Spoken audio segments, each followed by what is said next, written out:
नमस्कार, मैं Sandeep Kumar new Bharat study and technology channel पर आपका स्वागत करता हूं। प्रायिकता यानी कि प्रोबेबिलिटी, अंग्रेजी में इसे प्रोबेबिलिटी कहा जाता है, जिसका मतलब जो शाब्दिक अर्थ होता है वो होता है लगभग संभावना के जैसा। यानी कि किसी काम या किसी घटना के घटने की संभावना को गणितीय रूप में प्रदर्शित करना, संख्यात्मक रूप में लिखना ही प्रायिकता कहलाती है। देखिए, जो कक्षा 10 में जो आपका चैप्टर है 18, उसके सभी क्वेश्चन हम यहाँ पे सोल्व करेंगे।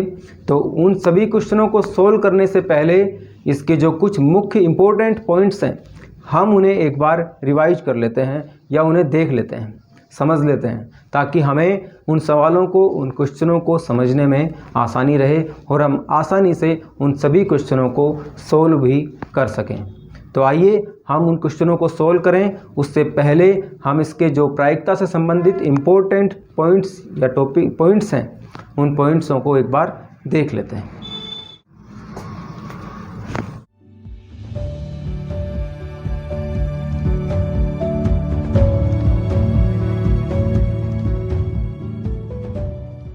प्रायिकता का मतलब होता है कि किसी भी घटना से संबंधित सूचनाओं और परिस्थितियों के आधार पर परिणामों की संभावनाओं का पता लगाने के सिद्धांत को प्रायिकता कहते हैं। समझ में आ गया कि भाई आपके पास कुछ कंडीशंस, कुछ परिस्थितियां दी जाएंगी या सूचनाएं आपके पास होंगी, तो उनके आधार पर परिणामों की संभावना कि भाई उसमें क्या परिणाम आ सकते हैं, उसकी संभावनाओं का जो पता लगाने का सिद्धांत है, उस सिद्धांत को ही प्रायिकता कहा जाता है। समझ में आ गया? प्रायिकता डिफाइन हो गया।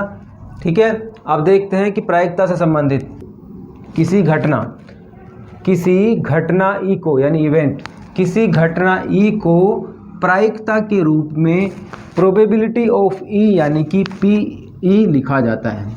यानी कि ई को ब्रैकेट में और बाहर पी लिखा जाता है। ये एक प्रायिकता को लिखने का तरीका है। ठीक है, इसका मतलब कि ये क्या है, एक प्रायिकता है।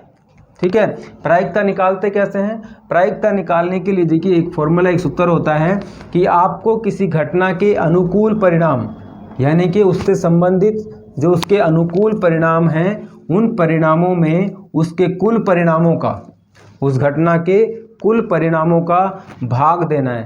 तो उससे क्या आएगा, उसकी प्रायिकता निकल आएगी या प्रायिकता का मान आप निकाल सकते हैं। या इसे आप ऐसे भी समझ सकते हैं कि कोई घटना ई है तो उसके अनुकूल परिणामों की संख्या और प्रयोग के सभी संभावित परिणामों की संख्या, ये प्रायिकता कहलाती है।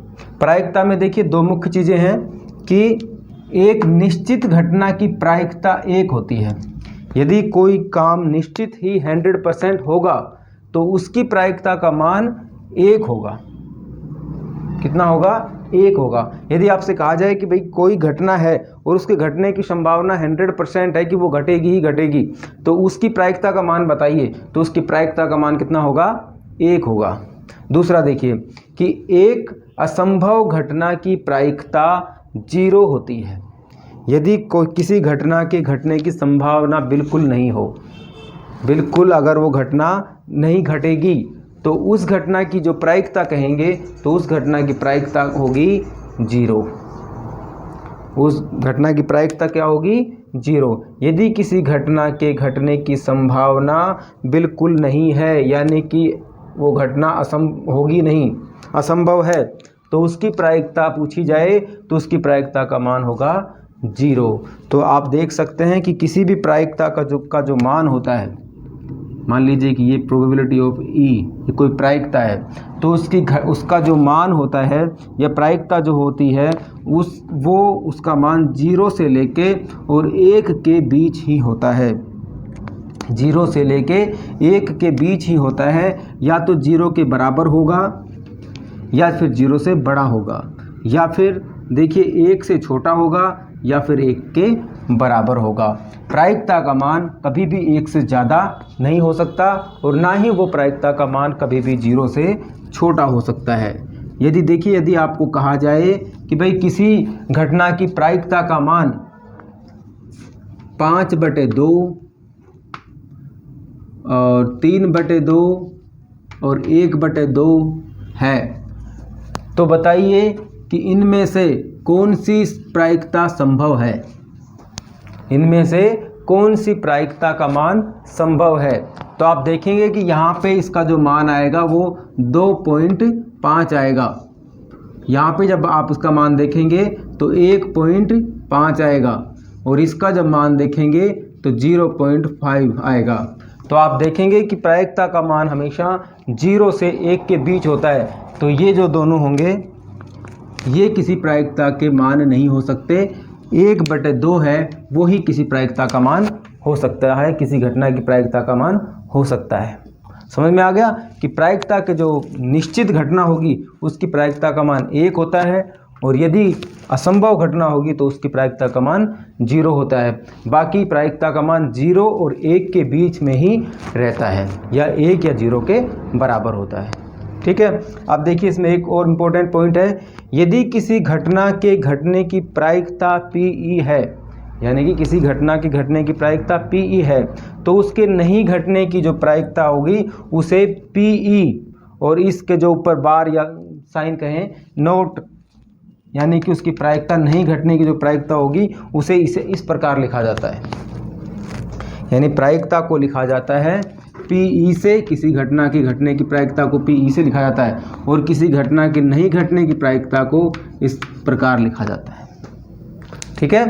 किसी घटना के घटने की प्रायिकता को प्रोबेबिलिटी ऑफ E ऐसे लिखा जाता है और यदि उस घटना के नहीं घटने की प्रायिकता हमें चाहिए तो उसके ऊपर इसे साइन लगा दें तो उसे पढ़ेंगे कि घटना के नहीं घटने की प्रायिकता होगी। ठीक है। अब आप देखेंगे कि किसी घटना के घटने की प्रायिकता और उसके नहीं घटने की प्रायिकता, उन दोनों का जो योगफल होता है वो हमेशा 1 के बराबर होता है, वो हमेशा 1 के बराबर होता है। यानी कि यदि आपको कहा जाए कि भाई किसी घटना की घटने की प्रायिकता ये है तो उसके नहीं घटने की प्रायिकता बताइए, तो आप क्या करेंगे कि 1 में से उसके माइनस कर देंगे तो उसके नहीं घटने की प्रायिकता निकल आएगी। ठीक है। तो ये प्रायिकता से संबंधित कुछ इम्पोर्टेंट पॉइंट्स थे जिन्हें कि क्वेश्चनों को सोल्व करने से पहले जानना जरूरी था। ठीक है। अब हम क्वेश्चनों को सोल्व करते हैं। आपके प्रश्नमाला 18 के जो क्वेश्चन हैं, क्वेश्चन नंबर 11 से लेके और क्वेश्चन नंबर 1 तक सभी क्वेश्चन हम बारी बारी से सोल्व करेंगे, इसलिए ध्यानपूर्वक देखिए और समझने का प्रयास करिए।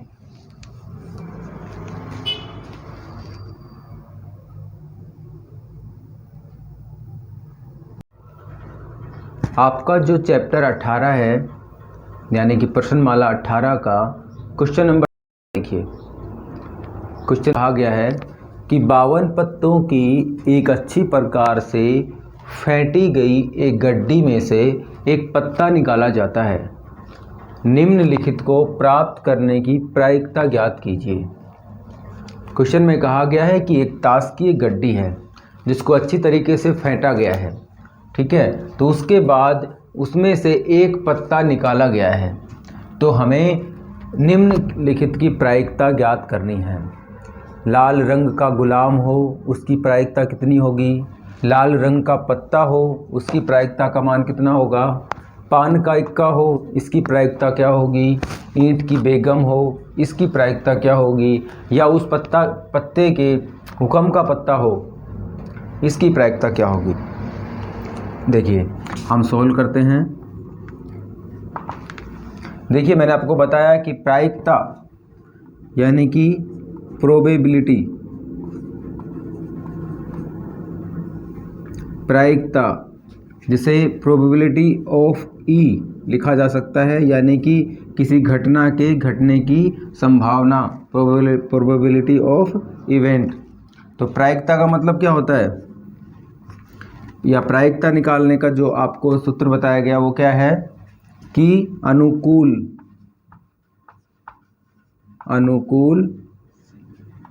परिणाम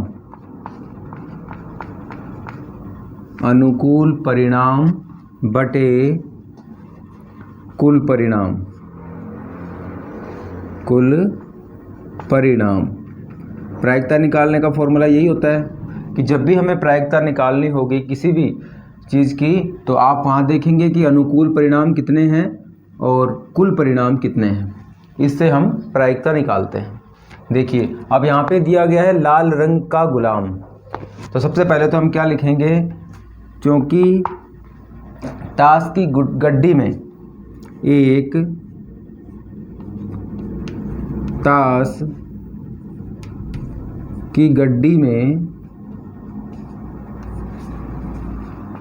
कुल परिणाम, कुल पत्तों की संख्या, कुल पत्तों की संख्या कितनी होती है,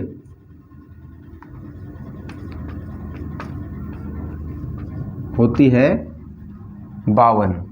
कितनी होती है, 52। ठीक है, एक ताश की गड्डी में कुल पत्तों की संख्या होती है 52, इसलिए कुल परिणाम होंगे, इसलिए कुल परिणाम होंगे, कुल परिणाम कितने होंगे, उनकी संख्या के बराबर यानी कि 52। अब कहा गया है कि लाल रंग का गुलाम हो, तो देखिए एक ताश की गड्डी में कुल 4 गुलाम होते हैं, ठीक है, और उनमें चारों जो पत्ते होते हैं वो 2 लाल और 2 काले होते हैं, यानी कि 2 ब्लैक और 2 रेड होते हैं। हमसे पूछा गया है कि लाल रंग का गुलाम, इसका मतलब कि जो 2 गुलाम होंगे वो लाल रंग के होंगे, इसलिए लाल रंग का गुलाम होने की अनुकूल परिणाम, अतः लाल रंग के गुलाम होने के अनुकूल परिणाम, अनुकूल परिणाम कितने होंगे, यानी कि लाल रंग के गुलाम वहाँ कितने हो सकते हैं, कितने हैं एक ताश की गड्डी में, तो लाल रंग के कुल गुलाम होते हैं 4, जिसमें 2 होते हैं लाल रंग के और 2 होते हैं काले रंग के। देखिए चारों कौन कौन से होते हैं, एक हुक्म का होता है, एक पान, एक चिड़ी और एक ईंट। तो जो ईंट के पत्ते और जो पान के पत्ते होते हैं वो होते हैं लाल रंग के, इसलिए लाल रंग का गुलाम हो इसके पक्ष में लाल रंग के गुलाम होने के अनुकूल परिणाम कितने होंगे, 2 ही होंगे कि भाई लाल रंग के पक्ष में जो गुलाम होगा उसके अनुकूल परिणाम 2 होंगे, इसलिए इसकी प्रायिकता क्या हो जाएगी, इसलिए प्रायिकता बराबर होगी 2 बटे अनुकूल परिणाम 2 बटे कुल परिणाम 52। देखिए इसे और शॉर्ट करके लिखा जा सकता है, 2 से कट रहा है 2 एकम 2 और 2 से कट रहा है 26 बार, तो ये आ गया 1 बटे 26, यानी कि प्रायिकता का मान कितना आ गया, 1 बटे 26। और ये क्वेश्चन समझ में भी आ गया होगा कि एक ताश की गड्डी में कुल परिणाम होते हैं 52 और लाल रंग का गुलाम होने के पक्ष में अनुकूल परिणाम कितने हैं, 2, तो हम लिखेंगे अनुकूल परिणाम 2 और कुल परिणाम 52, यानी कि 2 बटे 52। इसे और शॉर्ट रूप में लिख सकते हैं 1 बटे 26, ये इसका आंसर आ गया। ठीक है, अब हम अगला देखते हैं। सेकंड क्वेश्चन, लाल रंग का पत्ता होने के पक्ष में इसकी प्रायिकता ज्ञात करनी है।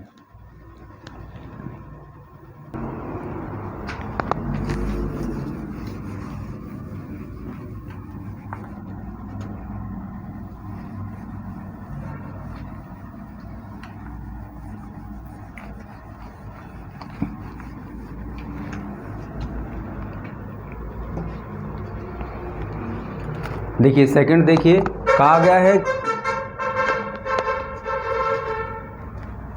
सेकंड देखिए कि लाल रंग का पत्ता हो इसकी प्रायिकता ज्ञात करनी है।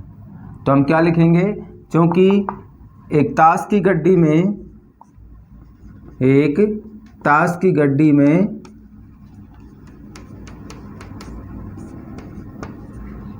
कुल परिणाम कितने होंगे, अभी बताया था 52, जितने पत्ते होंगे उतने ही उसके कुल परिणाम होंगे। लाल रंग का पत्ता, आप क्या लिखेंगे? लाल रंग, एक ताश की गड्डी में, एक ताश की गड्डी में लाल रंग के पत्तों की संख्या, लाल रंग के पत्तों की संख्या कितनी होती है? वही तो उसके अनुकूल परिणाम होंगे ना। तो ये तो हो गया एक ताश की गड्डी में कुल परिणाम 52 हो गए।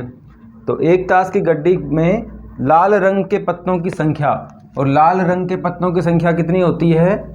26। देखिए कुल होते हैं ताश की गड्डी में 52 पत्ते, जिसमें से 26 तो होते हैं लाल और 26 ही होते हैं काले। ठीक है, तो यहाँ पे देखिए अब कि एक ताश की गड्डी में लाल रंग के पत्तों की संख्या कितनी होगी? 26।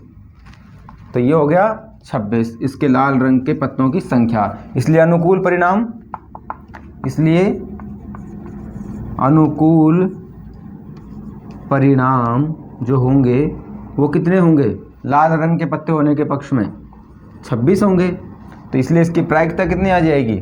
अतः प्रायिकता होगी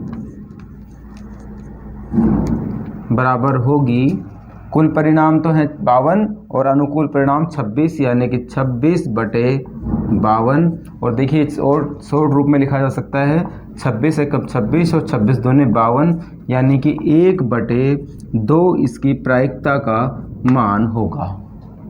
ठीक है, सेकंड क्वेश्चन देख लिया हमने। लाल रंग का पत्ता हो, इसकी प्रायिकता का मान कितना आएगा? 1/2, क्योंकि लाल रंग के पक्ष में जो अनुकूल परिणाम हैं वो कितने होते हैं? 26, और कुल परिणाम होते हैं 52, तो उसकी प्रायिकता का मान आ गया 1/2। अब हम अगला क्वेश्चन देखते हैं। पान का इक्का होने के पक्ष में, देखिए ये चीज़ें सेम रहेंगी।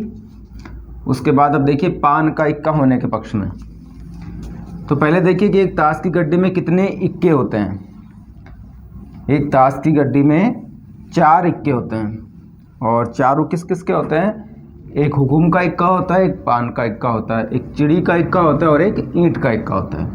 ठीक है, तो ये देखिए आपको क्या पूछा है? पान का इक्का हो, इसकी प्रायिकता बताइए। तो हम क्या कहेंगे कि पान का इक्का, कि ताश की गड्डी में पान के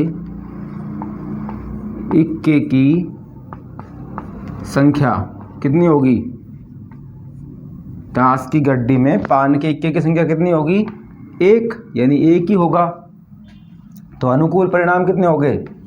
इसलिए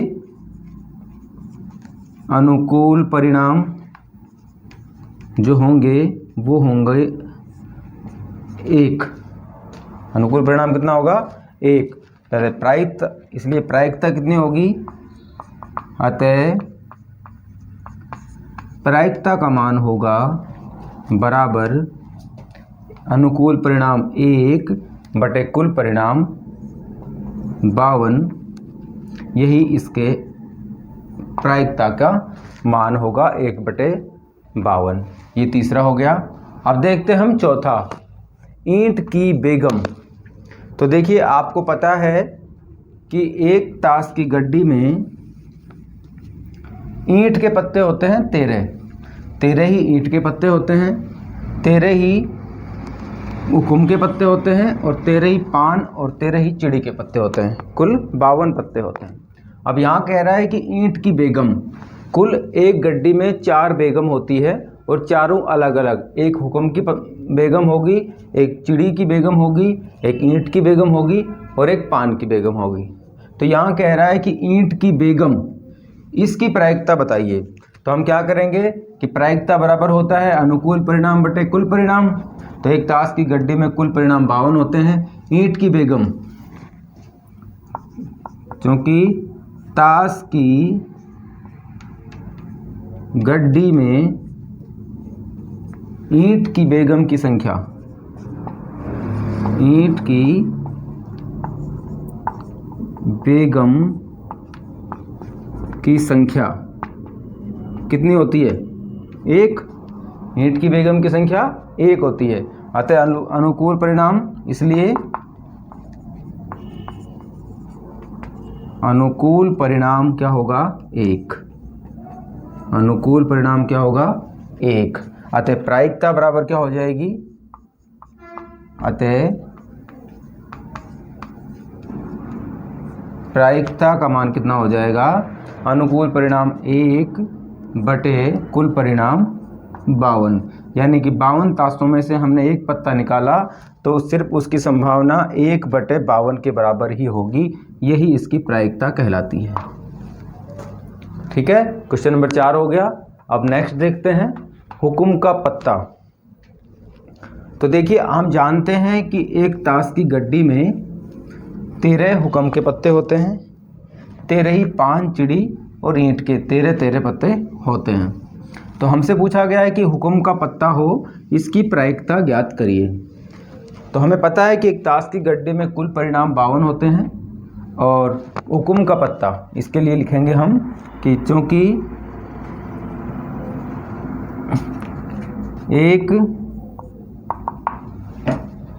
एक ताश की गड्डी में,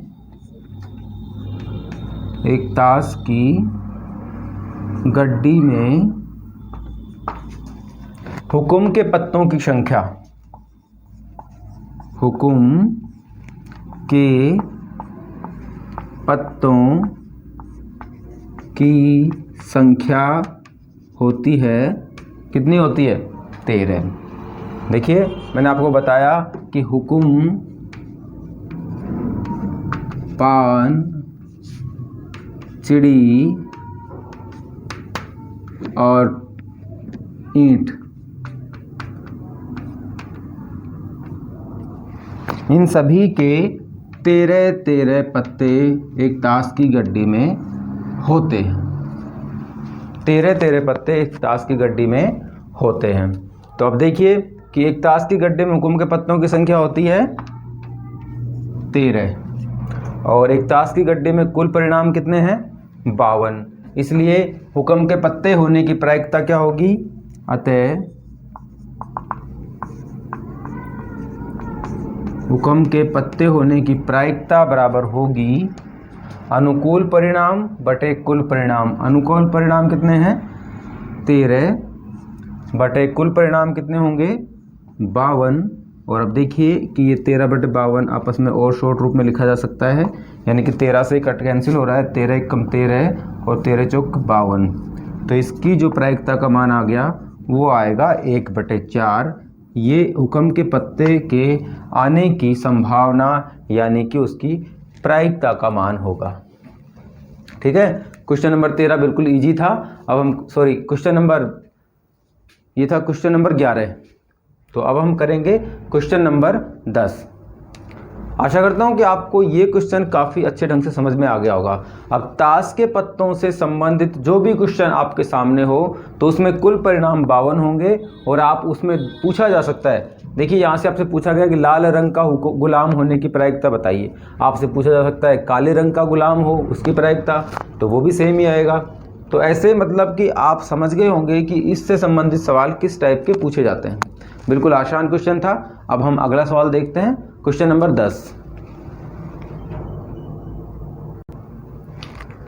क्वेश्चन नंबर 10 देखिए, कहा गया है कि किसी कारण 12 खराब पेन 132 अच्छे पेनों में मिल गए हैं।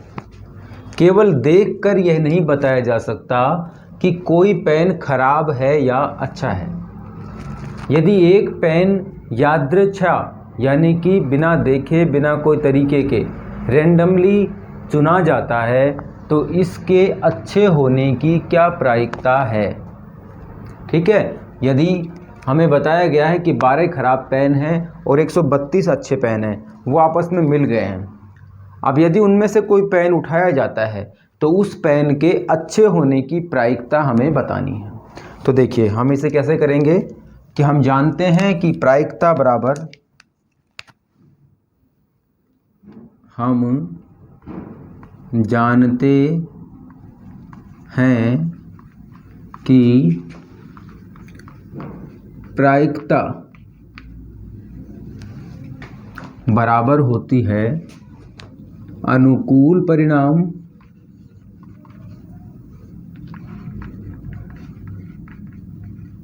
बटे कुल परिणामों के, कुल परिणामों के। ठीक है, ये प्रायिकता होती है कि अनुकूल परिणाम और कुल परिणाम का उसमें भाग देते हैं तो प्रायिकता हम निकाल लेते हैं। अब यहाँ पे देखिए कहा गया है कि खराब पेनों की संख्या, खराब पेनों की संख्या है, कितनी है? 12। खराब पेन कितने हैं? 12। अच्छे पेनों की संख्या, अच्छे पेनों की संख्या है, कितनी है? 132। इसलिए कुल पेन कितने होंगे? इसलिए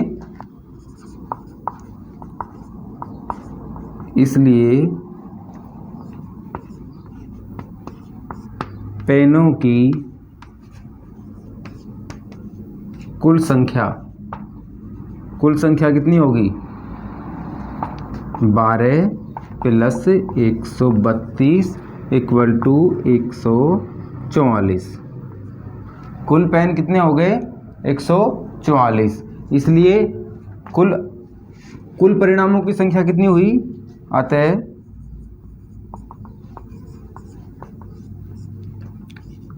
कुल परिणामों की संख्या होगी 144। समझ में आ गया? कुल परिणाम कितने हो गए? 144। अनुकूल परिणाम यानी कि अच्छे पेन होने की प्रायिकता, और अच्छे पेनों की संख्या है, अच्छे पेनों की संख्या है 132। इसलिए अनुकूल परिणाम होंगे जिसमें कि अच्छा पेन आए, इसके परिणाम कितने हैं? 132। तो अनुकूल परिणाम हमारे पास हो गए 132 और कुल परिणाम हमारे पास हो गए 144। इसलिए अतः अच्छे पेन होने की प्रायिकता, पेन के अच्छे होने की जो प्रायिकता होगी वो क्या होगी? बराबर अनुकूल परिणाम 132, कुल परिणाम 144। अब देखिए इसमें से और शॉर्ट रूप में इसे लिखा जा सकता है। 12 से कट रहा है, 12 से कटेगा, 12 से 12 दूनी 24, ये 12 बार कटेगा, और 12 से ही कटेगा 12 एकम 12 और 11, यानी कि इसकी प्रायिकता का मान आ गया 11/12। ये इसकी प्रायिकता होगी कि उन सभी पेनों में से यदि हम एक पेन उठाते हैं तो उसके अच्छे होने की प्रायिकता है 11/12। ठीक है, समझ में आ गया? अब अगला क्वेश्चन देख लेते हैं।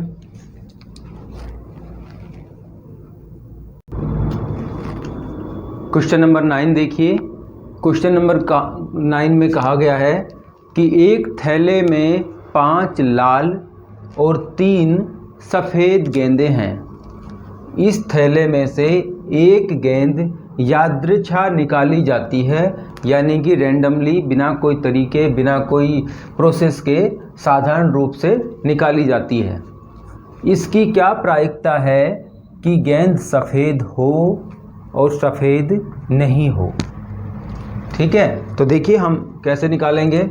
सेम वैसे ही हम जानते हैं कि प्रायिकता बराबर होता है, हम जानते हैं कि प्रायिकता बराबर होती है अनुकूल परिणामों के, जिसे हम लिखते हैं अनुकूल परिणाम बटे कुल संभावित परिणामों के या कुल परिणामों के। ओके, हम प्रायिकता को जब निकालते हैं तो इस तरह से निकालते हैं कि उसके संभावित जो कुल अनुकूल परिणाम है वो, और उसके कुल कितने परिणाम होंगे उसका हम उसमें भाग देते हैं तो प्रायिकता निकलती है। अब देखिए हमें पूछा गया है कि भाई थैले इसमें सफ़ेद हो इसकी प्रायिकता बताइए और सफ़ेद नहीं हो इसकी प्रायिकता बताइए। तो सबसे पहले तो हम क्या लिखेंगे कि एक थैले में लाल रंग की गेंदों की संख्या, कि थैले में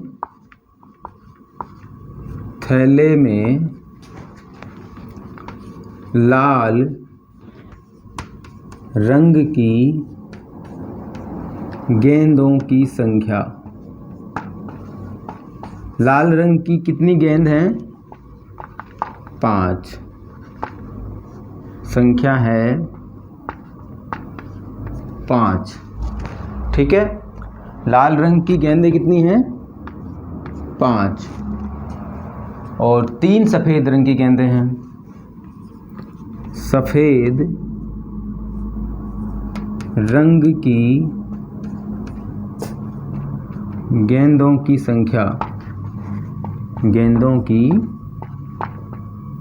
संख्या है कितनी है? 3। लाल रंग की गेंदें हैं 5 और सफ़ेद रंग की गेंदें हैं 3, इसलिए कुल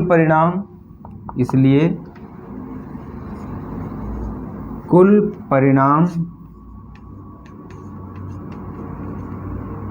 बराबर होंगे कुल गेंदों के, कुल गेंदों की संख्या के। ठीक है, कुल परिणाम किसके बराबर होंगे? जितनी उसमें बॉल है उन सभी के बराबर होंगे, जो कितनी होगी? बराबर 5 + 3 यानी कि बराबर आ गया 8। तो कुल परिणाम कितने हो गए उसके? 8 हो गए। कहा गया है कि सफ़ेद हो, तो सफ़ेद गेंदों की संख्या कितनी है? 3, इसलिए सफ़ेद रंग की गेंद के अनुकूल परिणाम 3। अतः सफ़ेद गेंद हो इसके अनुकूल परिणाम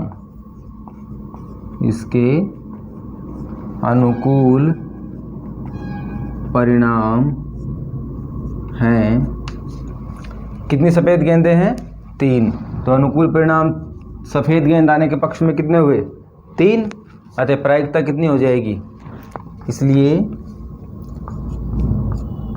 प्रायिकता बराबर होगी सफ़ेद गेंदों के अनुकूल परिणाम 3 बटे कुल परिणाम कितने हैं? 8। तो यही हो जाएगी सफ़ेद गेंद आने के पक्ष में कुल उसकी प्रायिकता का मान। तो उस थैले में से यदि एक बॉल निकाली जाती है तो उस बॉल के सफ़ेद रंग की गेंद होने के पक्ष में जो उसकी प्रायिकता का मान होगा वो होगा 3/8। ठीक है, ये पहला हो गया। अब देखिए दूसरा क्या कह रहा है हमें कि सफ़ेद नहीं हो। तो इसके लिए क्या होगा कि देखिए मैंने आपको बताया था कि अगर किसी प्रायिकता को प्रोबेबिलिटी ऑफ ई लिखा जाता है, किसी घटना के होने की संभावना को अगर P ऑफ ई लिखा जाता है तो उसके नहीं घटित होने की संख्या की, तो उसके नहीं घटने की प्रायिकता को लिखते हैं प्रोबेबिलिटी ऑफ ई बार, यानी कि किसी घटना के नहीं घटने की संभावना को लिखा जाता है इसके ऊपर बार से। तो ये होता है किसी घटना के नहीं घटने की संभावना और ये होती है किसी घटना के घटने की संभावना, और इन दोनों का जो योगफल आता है वो आता है बराबर 1 के। किसके बराबर आता है?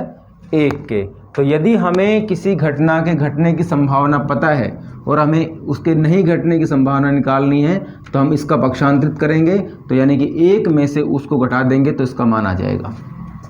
1 में से यदि हम उसकी प्रायिकता का मान घटा दें तो उसके नहीं होने की प्रायिकता आ जाएगी। इसलिए क्योंकि PE + PE, यदि प्रायिकता की संभावना और प्रायिकता नहीं कि किसी घटना के होने की संभावना और किसी घटना के नहीं होने की संभावना का मान बराबर कितना होता है, 1 के। इसलिए चूँकि पीई कितनी है यहाँ पे, यानी कि प्रायिकता का मान अगर पीई लिखा जाए तो यहाँ पे कितना है, 3/8। तो हम क्या लिखेंगे यहाँ पे, 3/8 प्लस नहीं घटने की संभावना बराबर 1 होगी। अब हमें इसका मान चाहिए तो इसको पक्षांतरित कर देंगे, यानी कि हमारे पास आ जाएगा किसी घटना के नहीं घटने की जो संभावना होगी वो होगी 1 माइनस 3/8, और इसका एलसीएम लेंगे तो आएगा 8, और यहाँ से आएगा 8 माइनस, और इसका जब इसमें भाग देंगे तो 1 आएगा, इसको गुणा करेंगे 3, यानी कि ये हमारे पास आएगा 8 में से 3 गए तो 5/8। ये उसकी सफ़ेद गेंद नहीं होने की प्रायिकता का मान होगा। ठीक है, समझ में आ गया। यदि आपको किसी घटना की प्रायिकता दी गई है और उसमें कहा जाए कि इसके नहीं होने की संभावना या नहीं होने की प्रायिकता ज्ञात कीजिए, तो आप क्या करेंगे कि 1 में से उसको माइनस कर देंगे। क्या करेंगे, 1 में से उसको माइनस कर देंगे तो उसके नहीं होने की प्रायिकता आ जाएगी। तो हमें पता है कि सफ़ेद गेंद हो इसकी प्रायिकता 3/8 थी, तो उसकी सफ़ेद गेंद नहीं हो इसकी प्रायिकता के लिए हम 1 में से उसे माइनस कर देंगे, तो वो आ जाएगा 5/8। यही इसका सेकंड आंसर होगा। ठीक है, अब हम अगला क्वेश्चन देखते हैं।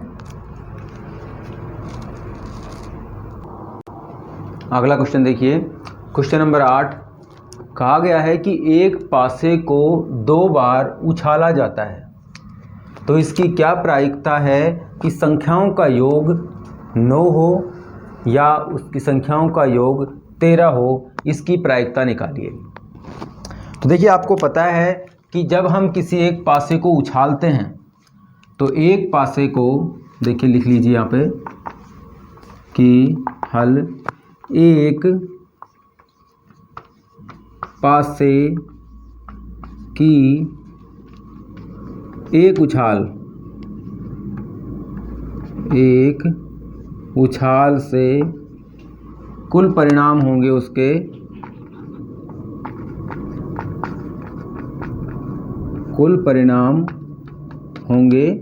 कितने होंगे।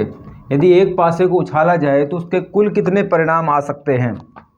आप जानते हैं कि एक पासे में 1 से लेके और 6 तक के अंक छपे होते हैं, 1, 2, 3, 4, 5 और एक 6। तो उसके एक पासे में अगर एक बार उछाला जाता है तो उसके परिणाम कितने होंगे, 6। और वो कौन कौन से हो सकते हैं, वो हो सकते हैं 1, 2, 3, 4, 5 और 6। तो कुल परिणाम एक बार उछालने पर कितने हुए, 6। तो 2 बार उछालने पर, या कहा गया है कि 2 बार उछालने पर यदि पासे को 2 बार उछाला जाता है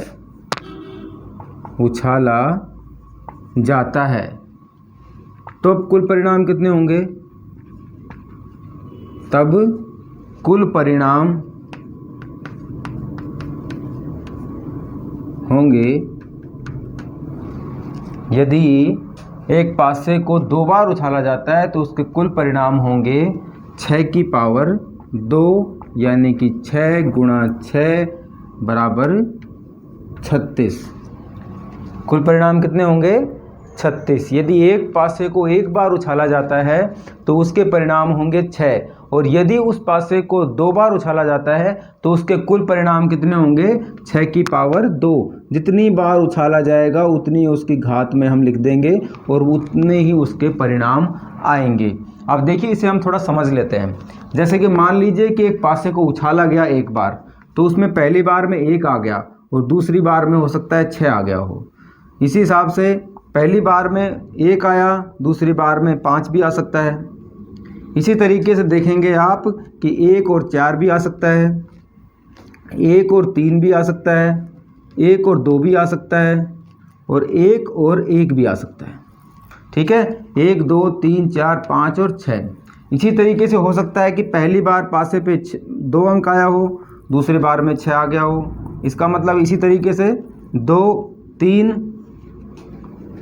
और 6 आ सकता है, 4 और 6 भी आ सकता है, 5 और 6 भी आ सकता है, और 6 और 6 भी आ सकता है। ठीक है, तो ये कितने हो गए, 1 2 और 6 भी आ सकता है, 3 और 6 भी आ सकता है, 4 और 6 भी आ सकता है, 5 और 6 भी आ सकता है, और 6 और 6 भी आ सकता है। 1 2 3 4 5। और उसके बाद में हम देखेंगे, अब देखिए कि वो परिणाम 36 कैसे आ सकते हैं। देखिए मान लीजिए कि हमने एक पासा उछाला तो उसमें आ गया है कि 1 और 1 भी आ सकता है, 1 और 2 भी आ सकते हैं, 1 और 3 भी आ सकते हैं, 1 और 4 भी आ सकते हैं, 1 और 5 भी आ सकते हैं, और 1 और 6 भी आ सकते हैं। हो सकता है पहली बार में 1, दूसरी बार में 1 आ गया हो, पहली बार में 1, फिर उसके बाद 2 आ गया हो, तो ये हो गए परिणाम। या फिर हो सकता है कि 2 और 1 आ जाए, या हो सकता है 2 और 2 आ जाए, या हो सकता है 2 और 3 हो जाए, या हो सकता है कि दोनों छालों में 2 और 4 आए, या हो सकता है कि 2 और 5 आए, या हो सकता है कि 2 और 6 आए। इसी तरीके से आप देखेंगे कि हो सकता है पहले पासे पे 3 आ जाए, दूसरे पे 1 आ जाए, उसके बाद हो सकता है 3 या 2 आ जाए, या हो सकता है कि उस पासे पे 3 और 3 आ जाए, या ये भी हो सकता है कि पहले बार 3 और दूसरी बार में 4 आ जाए। इसी तरीके से देखिए 3 और 5 भी आ सकता है, या 3 और 6 भी आ सकता है। इसी तरीके से आप देखेंगे कि यदि हो सकता है पहले पासे पे 4 आ जाए, दूसरे पे 1 आए, उस पे 4 और 2 आ जाए, या फिर 4 और 3 भी आ सकता है। इसी तरीके से 4 और 4 भी आ सकता है दोनों पासों पे, या 4 और 5 भी आ सकता है, और या फिर 5 4 और 6 भी आ सकता है।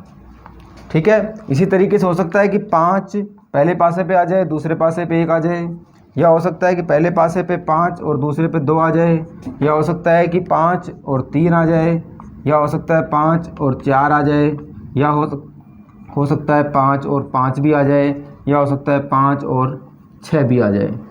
इनमें से कोई भी संभावना पासे में आने की है। या फिर ऐसा हो सकता है कि पहले पासे में 6 आ जाए, दूसरे पासे में 1 आ जाए, या ऐसा भी हो सकता है कि पहले पासे में 6 आए और दूसरे में 2 आ जाए, या हो सकता है कि पहले पासे में 6 आए और दूसरे में 3 आ जाए, या ऐसा भी हो सकता है कि पहले पासे में 6 आए और दूसरे में 4 आ जाए, और या फिर ऐसा भी हो सकता है कि पहले पासे में 6 आए और दूसरे में 5 आ जाए, या फिर ऐसा भी हो सकता है कि दोनों पासों में 6 और 6 आ जाए।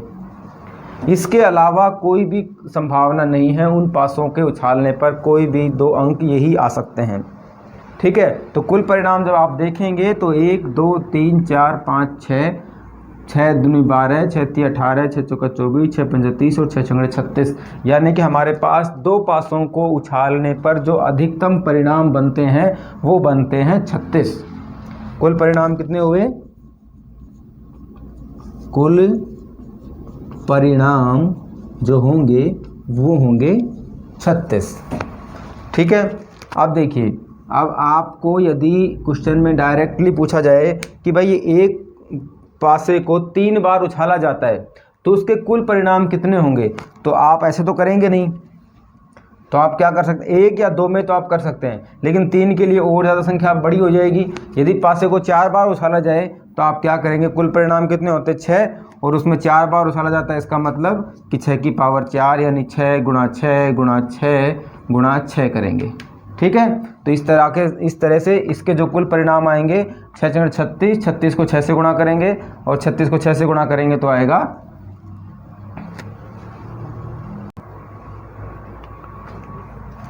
जब इसको हम करेंगे और कुल परिणाम देखेंगे तो हम देखेंगे कि 6 को 6 से गुणा करेंगे 36, और फिर 6 को 6 से गुणा करेंगे और 6 को 6 से गुणा करेंगे तो ये मान आ जाएगा 1236।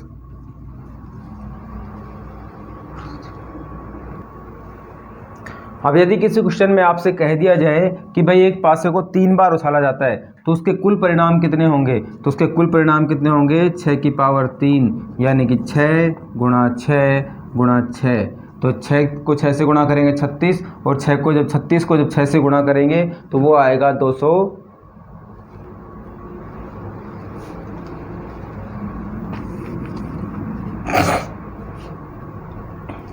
अब यदि आपसे कह दिया जाए कि भाई एक पासे को 3 बार उछाला जाता है तो उसके कुल परिणाम कितने होंगे, तो कुल परिणाम कितने होंगे 6 की पावर 3, यानी कि 6 गुणा 6 गुणा 6, ये होगा 36 और 6 216 के बराबर। और यदि आपसे कह दिया जाए कि भाई एक पासे को 4 बार उछाला जाता है तो हम क्या करेंगे 6 की पावर 4, यानी कि 6 गुणा 6 गुणा 6 गुणा 6, ये होगा 36 और 36 यानी ये हो गया 1296।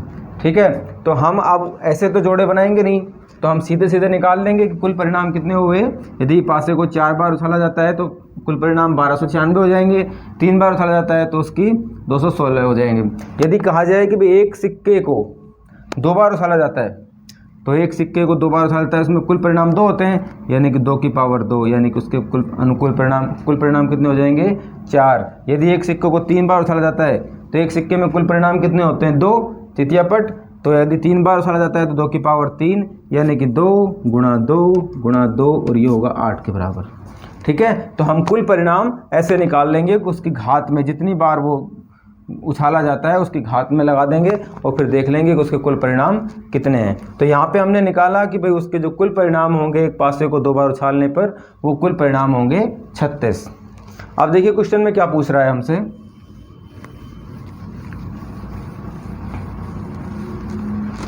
क्वेश्चन में हमसे पूछा गया है कि भाई प्रायिकता ज्ञात कीजिए कि उन दोनों का योग, अंकों का योग 9 हो। तो हम देखेंगे कि भाई अंकों का योग 9 हो, ऐसी कंडीशन कौन कौन सी है कि हो सकता है कि पासे पर, क्योंकि अंकों का योग 9 हो, अतः अनुकूल परिणाम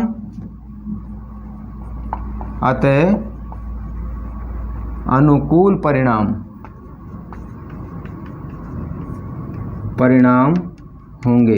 अब आप देखेंगे कि अंकों का योग 9 हो, इसके अनुकूल परिणाम क्या हो सकते हैं 2 पासों के लिए, यानी कि जब 2 पासे उछाले जाते हैं तो उनमें उन दोनों का योग 9 के बराबर हो, ऐसी कौन कौन सी कंडीशन हो सकती है। तो देखिए आप देखेंगे कि यदि पहले पासे पे 3 अंक आ जाए और दूसरे पासे पे 6 अंक आ जाए तो इनका योग 9 के बराबर होगा। या तो ये ऐसा हो कि पहले पासे पे 3 आ जाए और दूसरे पे 6 आ जाए, या फिर ऐसा भी हो सकता है कि पहले पासे पे 6 आ जाए और दूसरे पे 3 आ जाए। एक कंडीशन ये भी हो सकती है जबकि अंकों का योग 9 हो रहा है।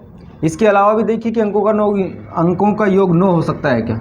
आप देखेंगे कि यदि पहले पासे पे 4 आ जाए और दूसरे पे 5 आ जाए तो इसका योग इनके अंकों का योग भी 9 हो रहा है। या फिर दूसरी कंडीशन ये भी बनेगी कि यदि पहले पासे पे 5 आ जाए और दूसरे पासे पे 4 आ जाए, ये कंडीशन भी यहाँ पे बनेगी। तो इसका मतलब कि अंकों का योग 9 हो, उसके अनुकूल परिणाम ये हो सकते हैं। इसके अलावा कोई भी परिणाम नहीं होगा कि अंकों का योग 9 हो जाए। आप यहाँ देख सकते हैं कि जो 36 परिणाम हमने निकाले हैं जो उसमें संभव है, उनमें से देखिए जब अंकों का योग 9 हो तो एक तो कंडीशन ये है 3 और 6 की, एक देखेंगे कि 4 और 5 की जबकि अंकों का योग 9 हो रहा है, एक देखेंगे कि 5 और 4 यानी कि अंकों का योग 9 के बराबर हो रहा है, और एक देखेंगे 6 और 3 यानी कि अंकों का योग 9 हो रहा है। तो हम देखेंगे कि जो अनुकूल परिणाम होंगे वो कितने हैं 1, 2, 3 और 4। तो अनुकूल परिणाम कितने हुए 4। और जब हमें पता चल गया कि अनुकूल परिणाम 4 हैं और कुल परिणाम 36 हैं तो अंक 9 होने की प्रायिकता कितनी होगी, इसलिए प्रायिकता बराबर होगी अनुकूल अंक 4। या अनुकूल परिणाम 4 हैं और कुल परिणाम जो होंगे 2 पासों को उछालने पे वो होंगे 36, यानी कि इसका मान आ जाएगा 4/36। इसे और भी शॉर्ट करके लिखा जा सकता है, 4 से ही कटेगा 1 बार और 4 से ही कटेगा 9 बार, यानी कि 1/9 जो होगा वो उसकी प्रायिकता का मान आएगा। 1/9 उसकी प्रायिकता का मान आ जाएगा। किसकी प्रायिकता का? जबकि अंकों का योग 9 के बराबर हो। समझ में आ गया? ठीक है। अब देखिए नेक्स्ट सेकंड, देखिए सेकंड में कहा गया है कि जब अंकों का योग जो है वो 13 के बराबर हो। तो देखिए हम जानते हैं कि प्रायिकता बराबर होती है, प्रायिकता बराबर होती है अनुकूल किसी घटना या कार्य के अनुकूल परिणाम बटे उस घटना के कुल परिणामों के बराबर होता है।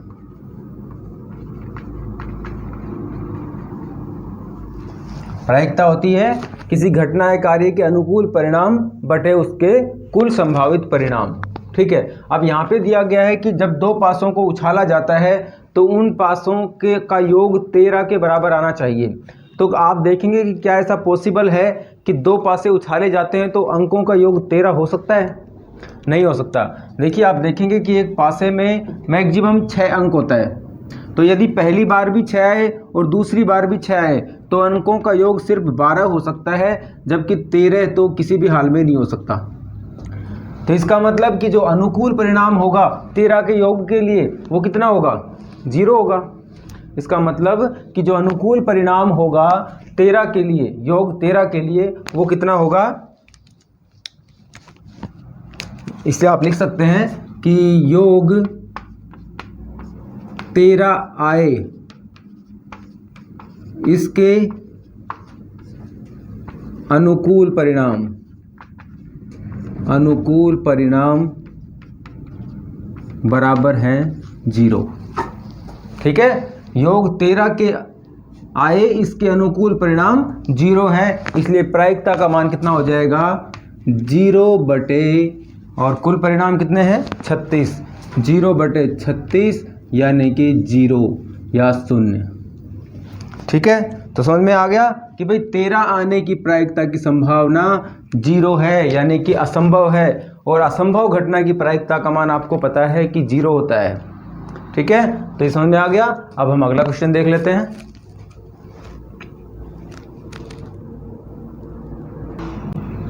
नेक्स्ट क्वेश्चन देखिए कि दो सिक्कों को एक बार उछालने पर अधिक से अधिक एक पट आने की प्रायिकता ज्ञात कीजिए। देखिए इसे कैसे करेंगे कि हमें दिया गया है कि दो सिक्के एक बार उछाले जाते हैं, यानी कि दो सिक्कों को लेके एक बार उछाला जाता है। इसे आप समझिए कि यदि एक सिक्के को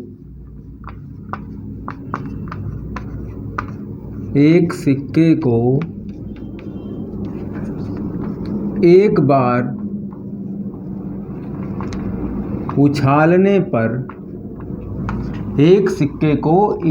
उछालने पर कुल परिणाम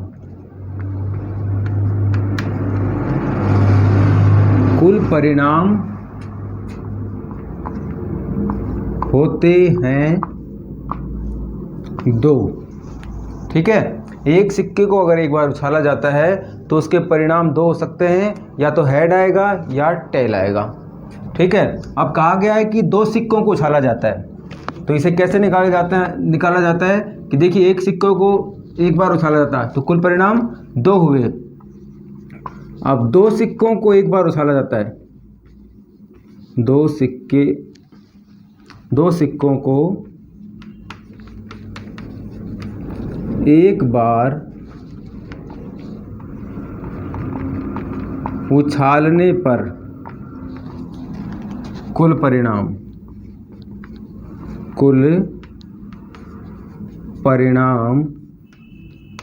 होंगे 2 की पावर 2, यानी कि 2 × 2, या इसे लिख सकते हैं 4। ठीक है। और इसे लिख सकते हैं 2 की पावर 1 के बराबर। ठीक है। तो यदि एक सिक्के को 2 बार उछाला जाए तो क्या लिखेंगे? 2 की पावर 2।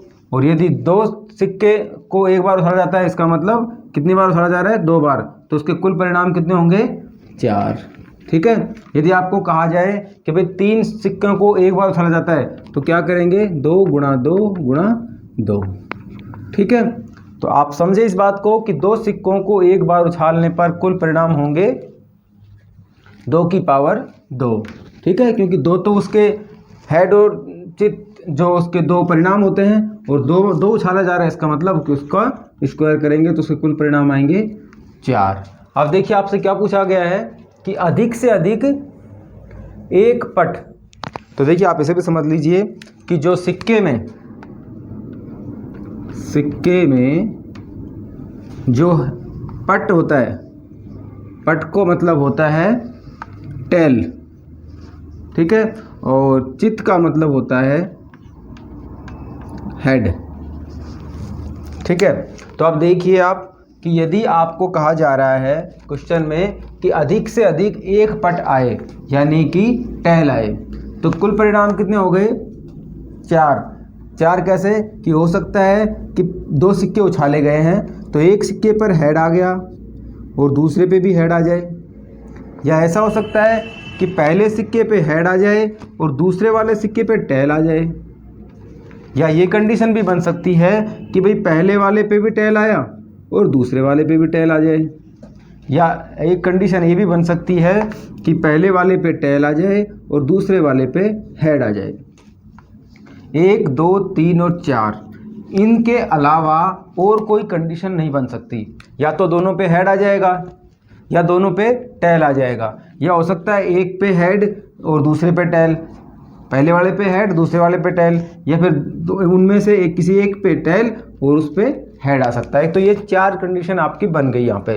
तो कुल परिणाम तो कितने हो गए, कुल परिणाम हो गए 4, ठीक है, कुल परिणाम कितने बराबर हो गए, 4 के बराबर। अब कहा गया है कि अधिक से अधिक एक पट आए, इसका मतलब कि अधिक से अधिक एक पट आए, कि अधिक से अधिक एक पट यानी कि टेल आए।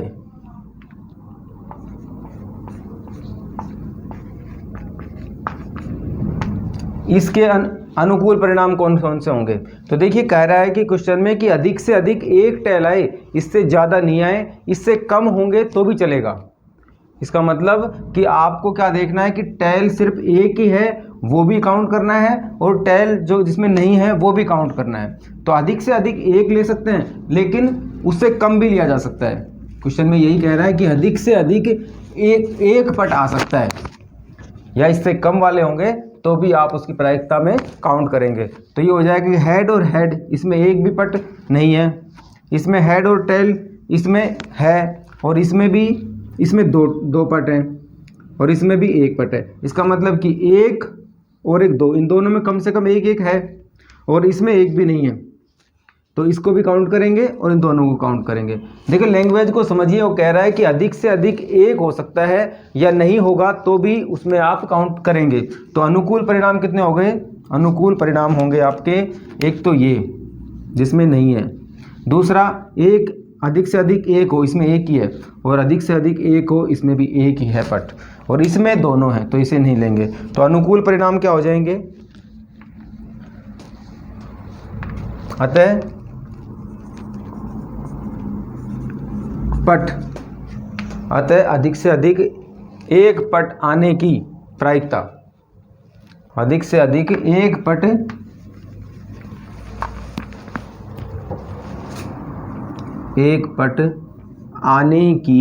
आने के पक्ष में अनुकूल परिणाम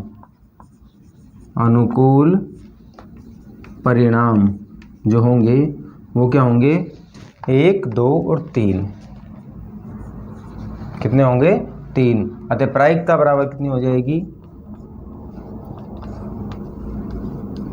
प्रायिकता बराबर हो जाएगी अनुकूल परिणाम यानी कि 3, कुल परिणाम यानी कि 4। तो यही इसकी प्रायिकता का मान हो जाएगा, 3/4 जो है वो इसकी प्रायिकता का मान होगा। ठीक है, समझ में आ गया।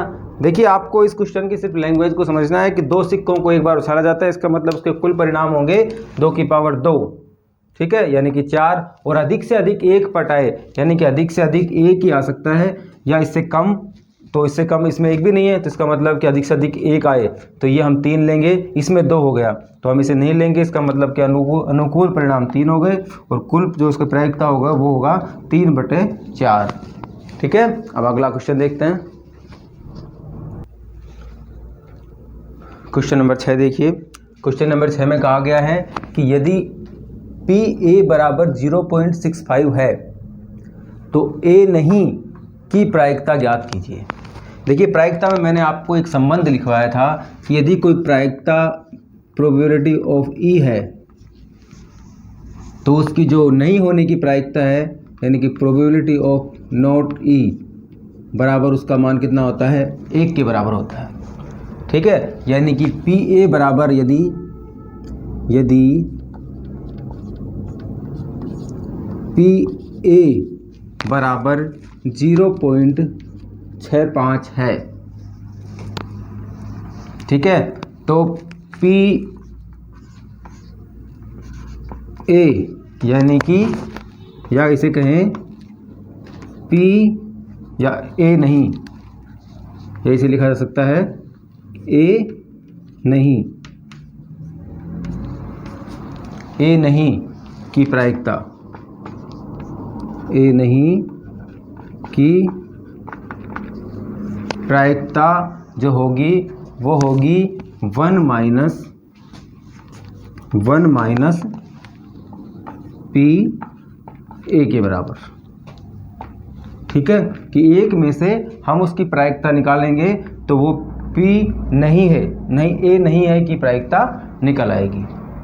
ठीक है, मैंने आपको बताया था कि PE प्लस PE यानी कि इसकी प्रायिकता होने की है और ये नहीं होने की प्रायिकता है, इन दोनों का योग 1 के बराबर होता है। यदि आपको PA दिया गया है 0.65 तो A नहीं है कि इसकी प्रायिकता क्या होगी कि हम 1 में से उसे माइनस कर देंगे। तो कैसे करेंगे, देखिए 1 माइनस 0.65 बराबर आ जाएगा कि 0.35, ये इसकी प्रायिकता का मान होगा।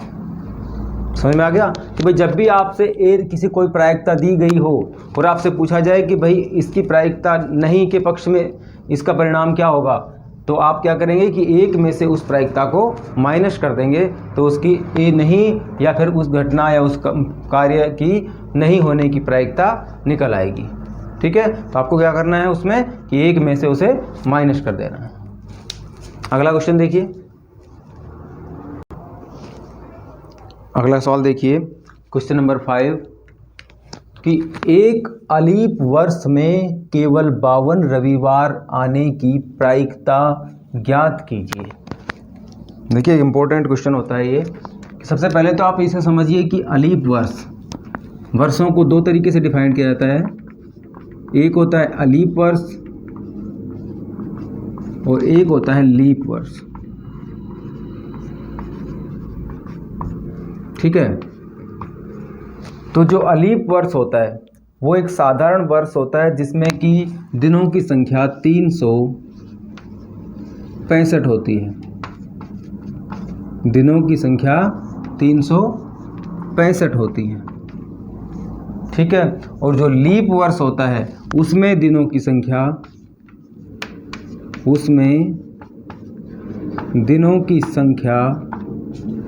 366 यानी कि 1 अधिक होती है।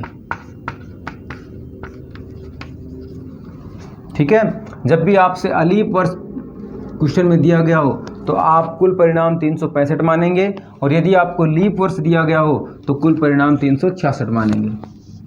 ठीक है, अब आपको देखिए क्या कहा गया है कि भाई एक अलीप वर्ष में केवल 52 रविवार ही हों तो इसके आने की प्रायिकता ज्ञात कीजिए। तो अलीप वर्ष में कुल दिन कितने हो गए, 365।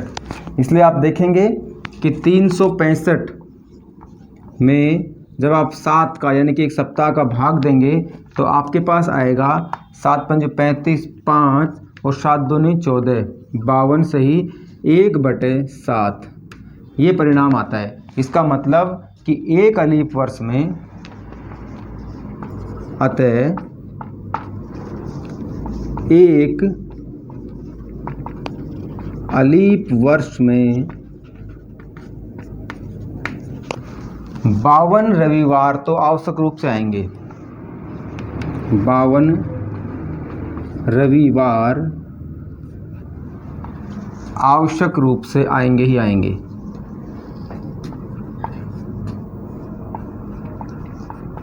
आवश्यक रूप से आएंगे। समझ में आ गया कि भाई 365 दिन में एक सप्ताह का अगर भाग दें तो 52 सप्ताह होता है, तो 52 सप्ताह में से 52 रविवार तो निश्चित होंगे कि आएंगे ही आएंगे। अब जो बाकी एक दिन बच गया वो क्या हो सकता है? हो सकता है कि वो रविवार हो, या हो सकता है सोमवार हो, या मंगलवार हो सकता है, या बुधवार हो सकता है। कहने का मतलब ये है कि 7 वार में से कोई भी वार वो हो सकता है जो शेष एक दिन बच गया। गुरुवार के बाद शुक्रवार भी हो सकता है, या फिर वो शनिवार भी हो सकता है। इन 7 दिन में से कोई भी एक वार वो हो सकता है। तो यदि आपसे ये पूछा जाता कि भाई 53 रविवार आने के पक्ष में प्रायिकता ज्ञात कीजिए, तो वो क्या होती है कि एक रविवार है, एक बच गया, 7 में से एक, तो उसकी प्रायिकता कितनी हो जाती? 1/7। क्या हो जाती? 1/7। अब क्या कह रहा है कि भाई 52 ही रविवार हो, 53वां रविवार नहीं हो। तो इसका मतलब कि इसके नहीं होने के पक्ष में कितने परिणाम हैं? नहीं होने के पक्ष में कितने परिणाम हो गए? यहाँ पे होने के पक्ष में तो एक परिणाम है, तो हम क्या करते हैं कि उस 7 में से एक, यानी कि 1/7 हो जाता उसके होने के पक्ष में। तो अब ये पूछ रहा है कि 52 ही रविवार हो, इसका मतलब कि 53वां रविवार ना हो, यानी कि जो बाकी जो दिन बच गए उनमें रविवार नहीं होने के नहीं होने की प्रायिकता बताइए। तो नहीं होने की प्रायिकता कौन कौन सी होगी? कि सोमवार आ सकता है, मंगलवार आ सकता है, बुधवार आ सकता है, गुरुवार आ सकता है, शुक्रवार आ सकता है और शनिवार आ सकता है। यदि ये 1, 2, 3, 4, 5 और 6, इन 6 दिन में से अगर आते हैं तो इसका मतलब रविवार नहीं आने की प्रायिकता हो गई। तो देखिए रविवार, तो रविवार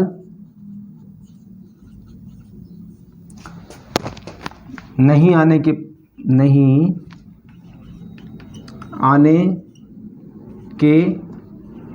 अनुकूल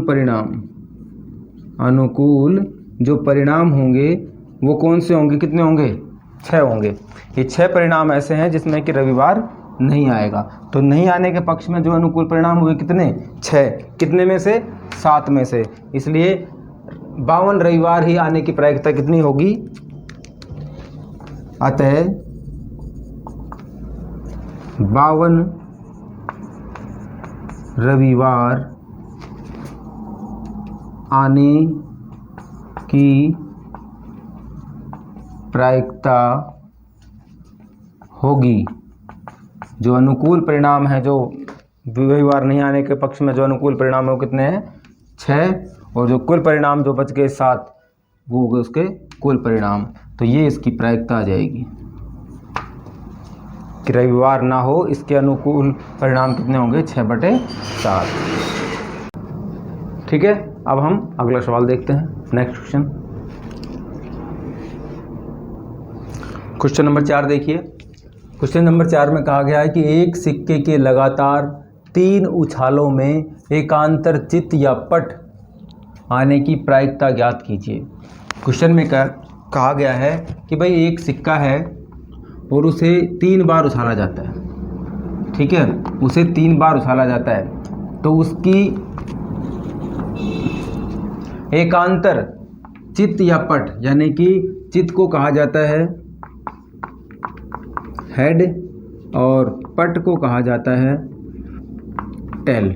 यानी कि एकांतर चित्त का मतलब हो गया कि हेड टेल हेड या टेल हेड और टेल ये आए एकांतर, एक के बाद एक। तो इसकी प्रायिकता हमें निकालनी है।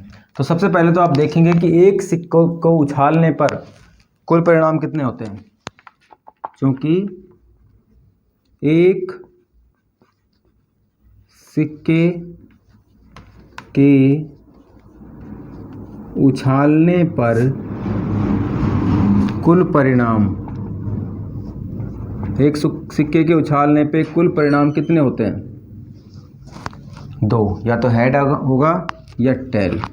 समझ में आ गया। अब कहा गया है कि एक सिक्के को 3 बार उछाला जाता है। क्वेश्चन में कहा गया है कि एक सिक्के को 3 बार उछाला जाता है, इसका मतलब कुल परिणाम एक सिक्के के 3 उछाल पर कुल परिणाम कितने हो सकते हैं? मैंने आपको बताया था कि उसकी घात हो जाएगी जितनी बार वो उछाला जाएगा, तो ये हो जाएगा 2 की पावर 3, यानी कि 2 गुणा 2 गुणा 2, यानी कि कुल परिणाम का मान कितना आएगा? 8। यानी कि अगर एक सिक्के को लगातार 3 बार उछाला जाता है तो हमारे सामने 8 परिणाम आ सकते हैं। देखिए क्या क्या आ सकते हैं, उसे हमने डायरेक्टली निकाल लिया है कि 8 आ सकते हैं, लेकिन कौन कौन से आ सकते हैं वो देखिए।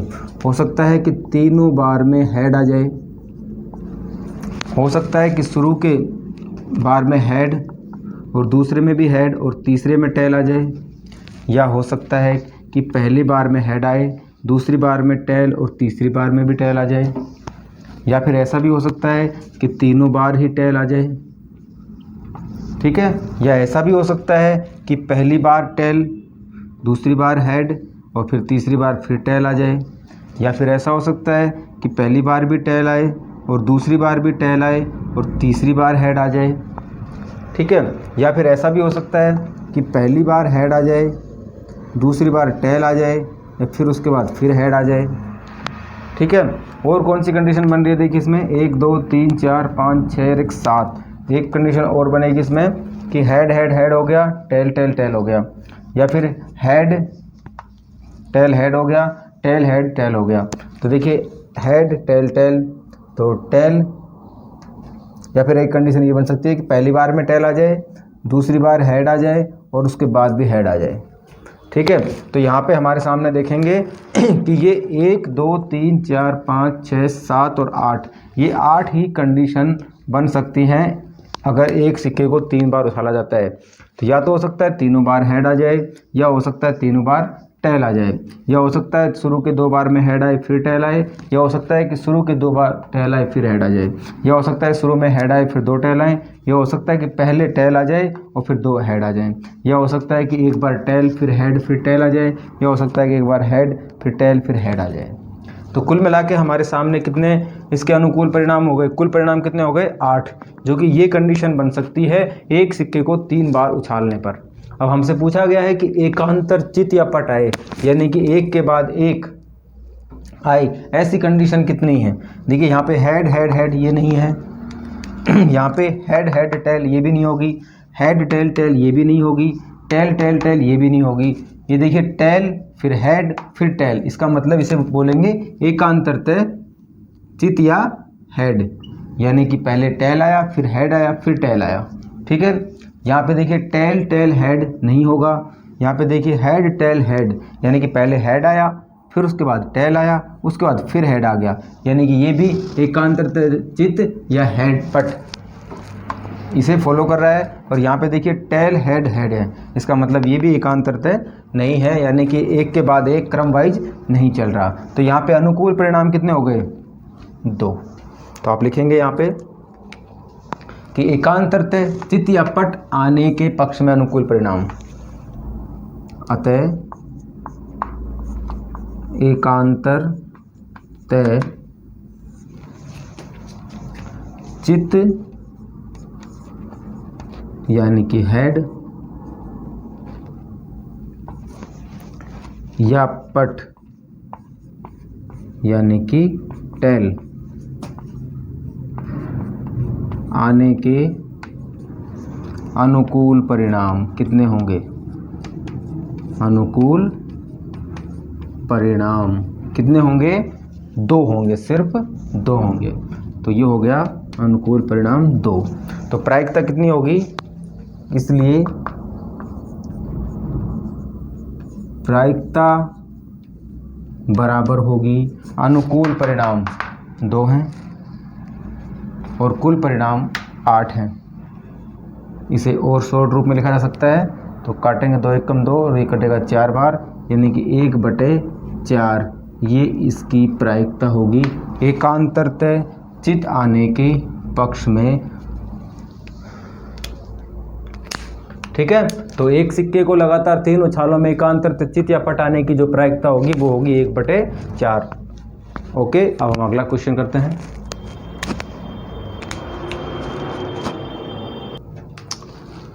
क्वेश्चन नंबर 3 देखिए। क्वेश्चन नंबर 3 दिया गया है कि 1 से 17 तक की प्राकृत संख्याओं में से एक संख्या का यादृच्छिक चयन किया जाता है, प्रायिकता ज्ञात कीजिए कि वह संख्या अभाज्य संख्या होगी। देखिए कैसे करेंगे, दिया गया है हमें कि 1 से 17 तक प्राकृत संख्याएं, 1 से लेकर 17 तक की प्राकृत संख्याएं कौन सी होंगी? 1 2 3 4 5 6 7, यानी कि 17 तक की जो सभी संख्याएं क्रम वाइज होंगी वो सब संख्याएं क्या होंगी?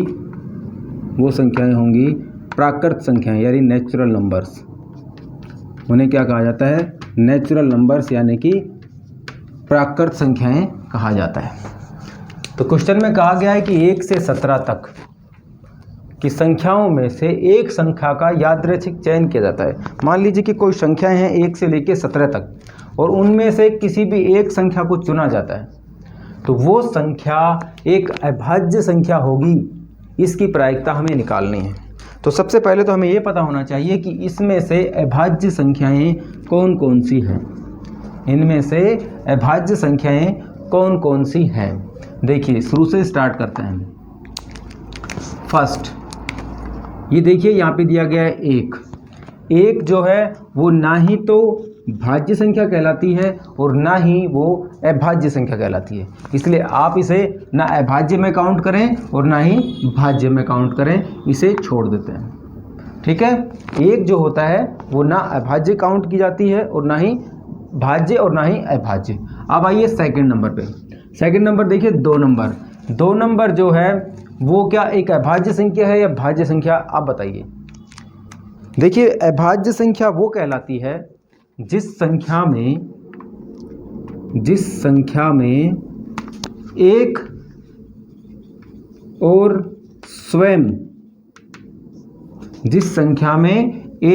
और स्वयं के अलावा किसी और संख्या का भाग नहीं जाता हो पूरा पूरा, तो वह संख्या अभाज्य संख्या कहलाती है।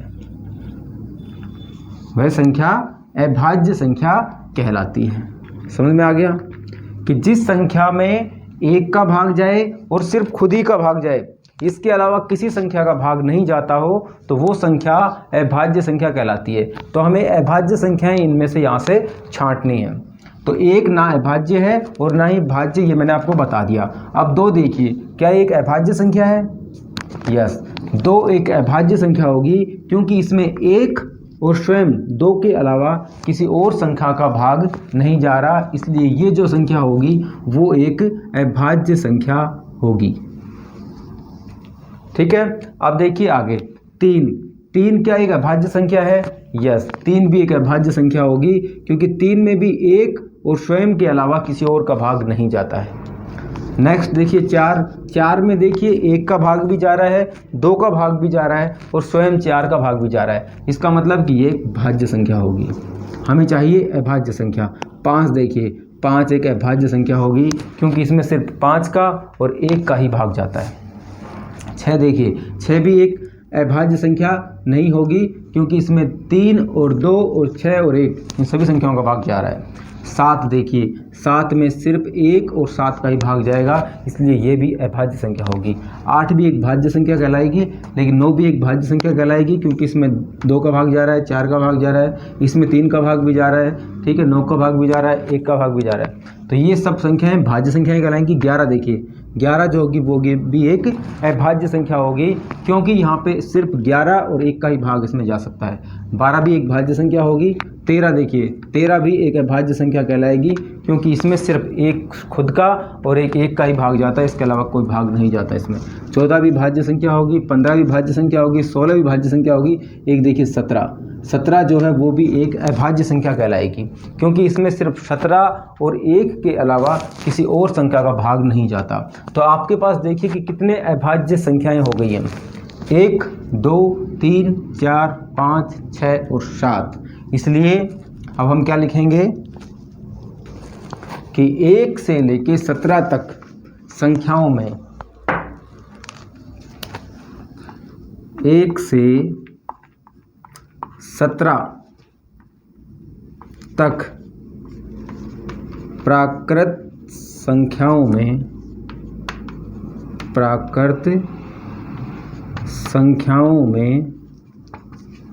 1 से 17 तक प्राकृत संख्याओं में अभाज्य संख्याओं की संख्या, अभाज्य संख्या हैं कितनी है? 7। 1 2 3 4 5 6 और 1 7। तो 1 से 17 तक जो अभाज्य संख्याएं हैं उनकी संख्या कितनी है? 7। इसलिए अनुकूल परिणाम कितने हो गए? अनुकूल परिणाम होंगे 7 और कुल परिणाम कितने होंगे? 17। कुल परिणाम कितने होंगे? 17 होंगे 17। इसलिए प्रायिकता का मान कितना होगा? क्योंकि हमें पता है कि प्रायिकता बराबर होता है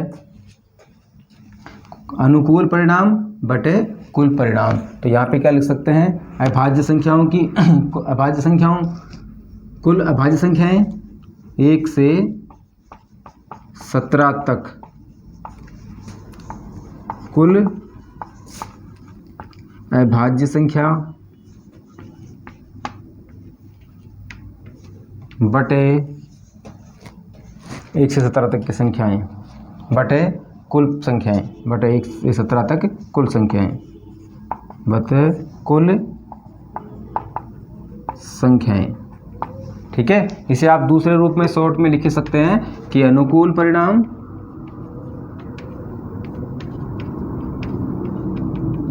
बटे कुल परिणाम।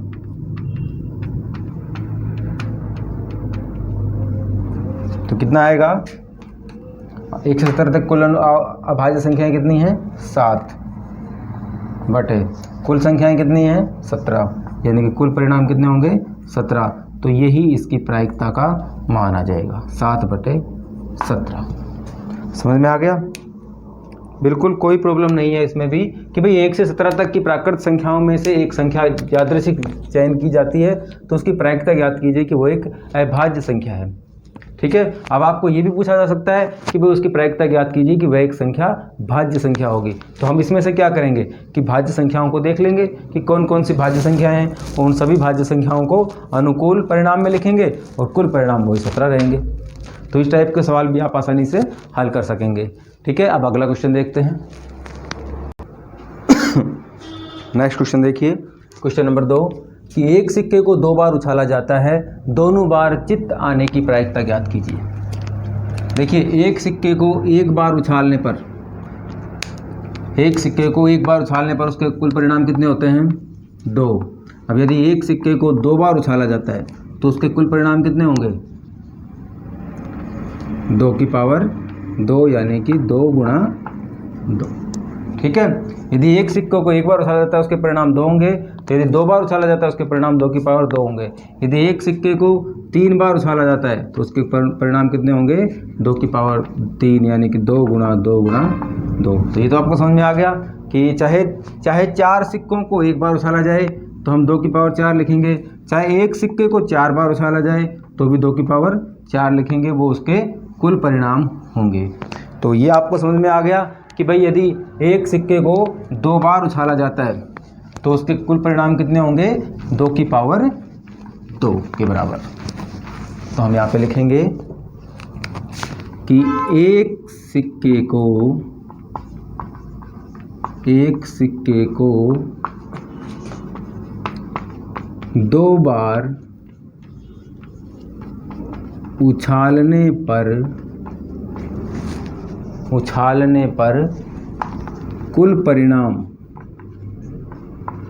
कुल जो परिणाम होंगे वो होंगे 2 की पावर 2 यानी कि 4।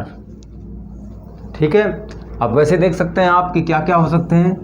मान लीजिए कि एक सिक्के को 2 बार उछाला जाता है, तो मान लीजिए कि पहली बार हेड आ गया, दूसरी बार टेल आया।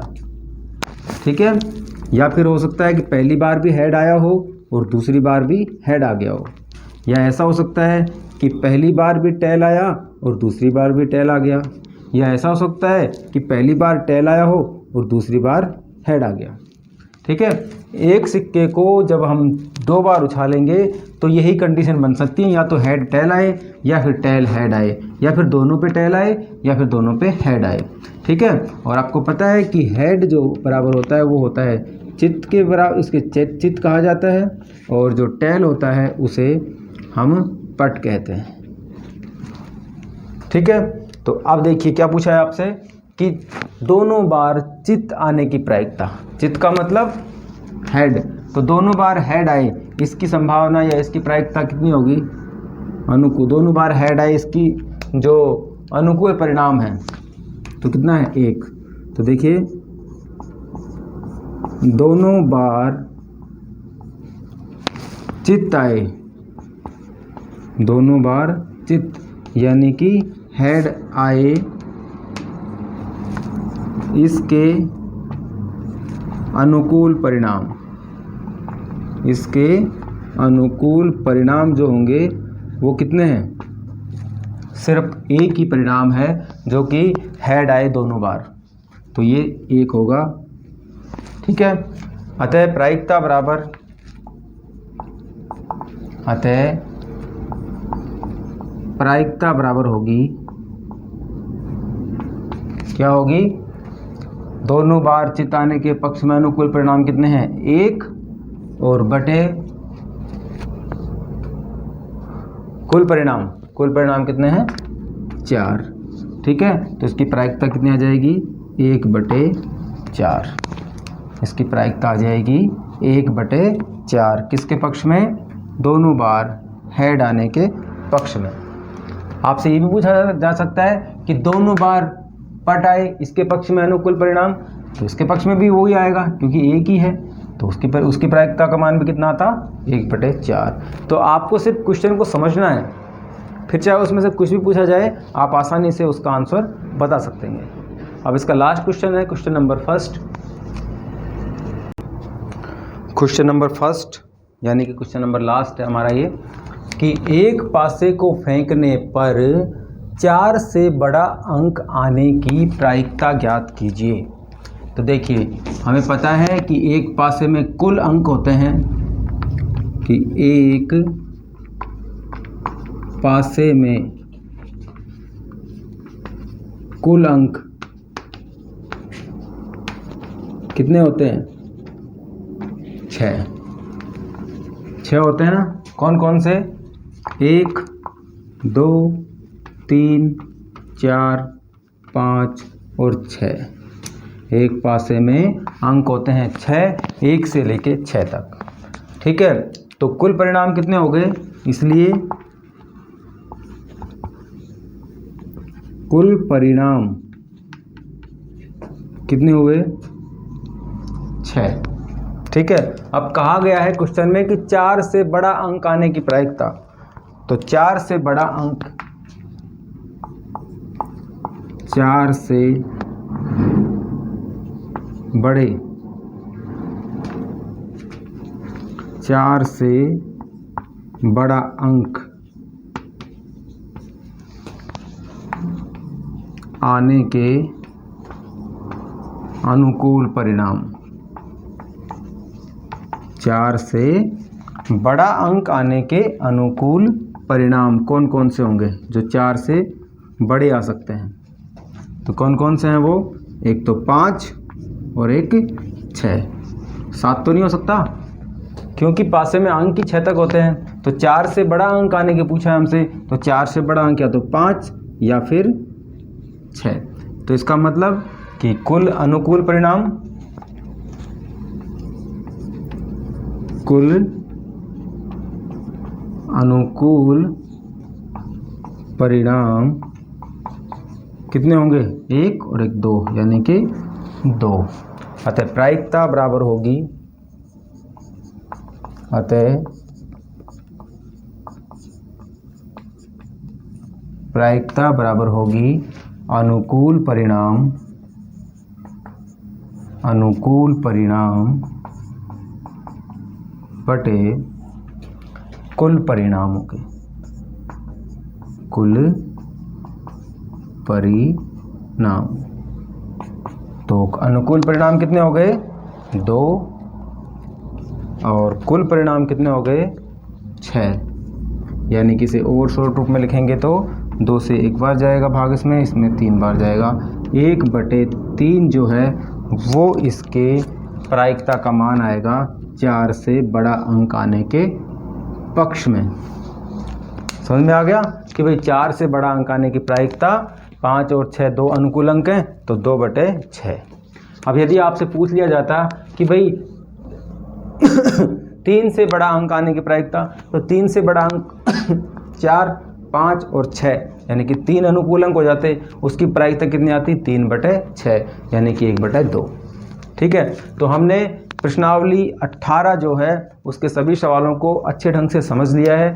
मुझे आशा है कि आपको ये सभी क्वेश्चंस काफ़ी अच्छे ढंग से समझ में आ गए होंगे। फिर भी यदि आपको कहीं पे इनमें प्रॉब्लम्स आई हो तो आप एक बार उसे रिवाइज करके देख लें, तो शायद आपको बेहतर तरीके से समझ में आ जाएगा।